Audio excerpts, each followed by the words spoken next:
Hey everybody, this is Imihi, back with devlog 0.4 for my game Makr. If you're new here, Makr is a survival-based game where you must fight off the dangerous and new wildlife on a desert and remote planet billions of light years from home. The start of today's devlog consists of taking a good long look at this game and realizing that my player still walks in only one direction, or at least has one directional animations, which is stupid and it should have been fixed way long ago. So I spent about a day adding in some more animations and finally fixing that easy problem. The stupid thing about that is I already had the animations made from a long time ago. I was just too lazy to add them in.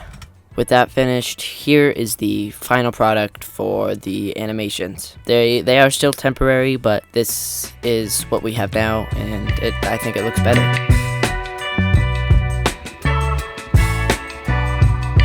With that out of the way, finally, the next thing the game needed was some randomness, so I decided to add in some new enemies. I was planning on adding in like 5, 10, but I ended up adding in a goblin and a robot.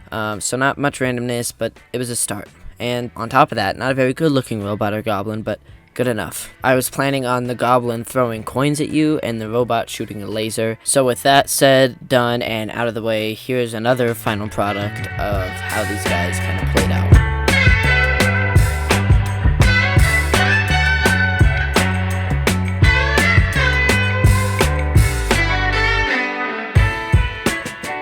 After I finished these enemies, I realized that the game was all over the place. Nothing really fit.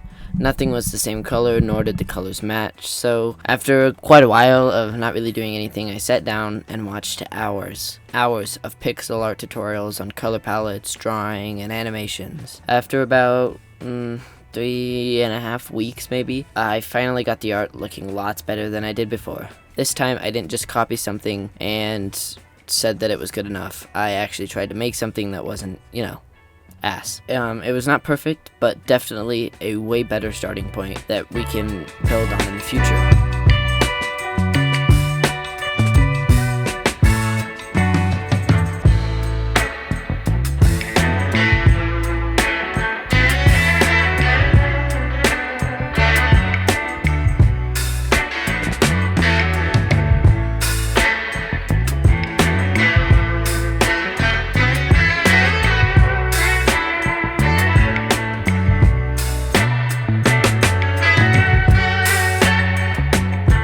After fixing that art, I was really in the mood to make the game's graphics look more like the game I was trying to make, and to do that, I decided not only just to upgrade the art, but also to add some post-processing.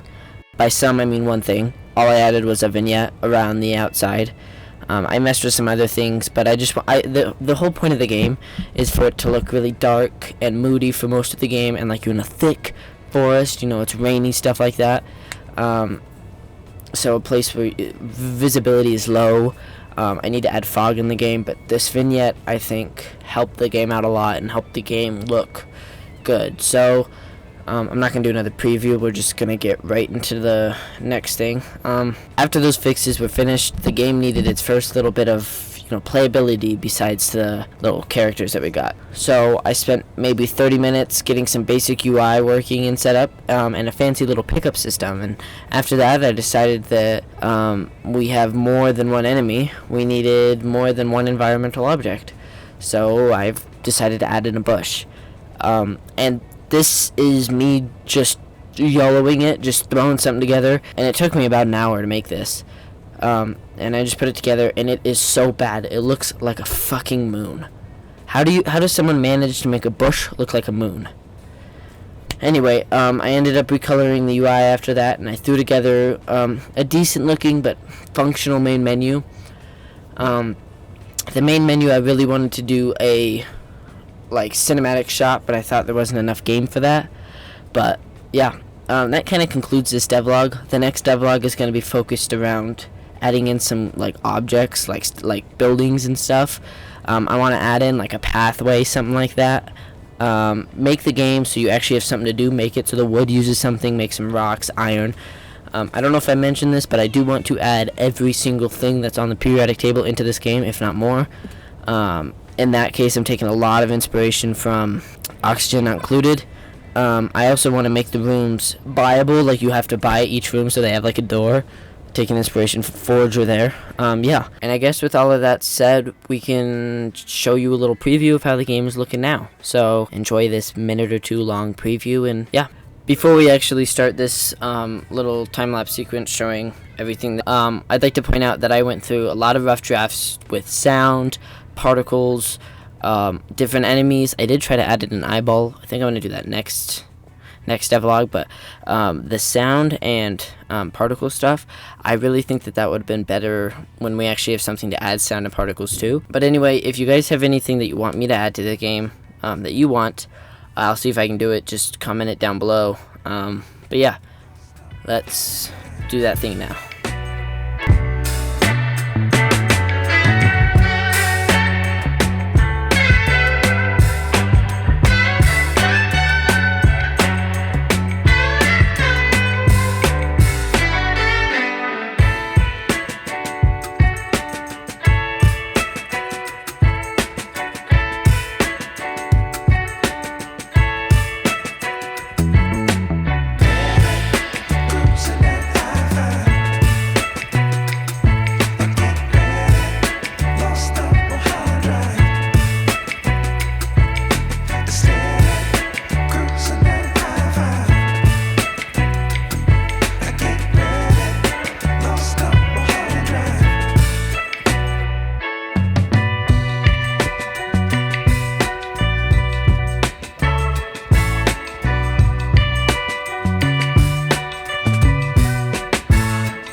That kind of concludes everything for this devlog. So I would like to thank you all for watching, and have an amazing rest of your day.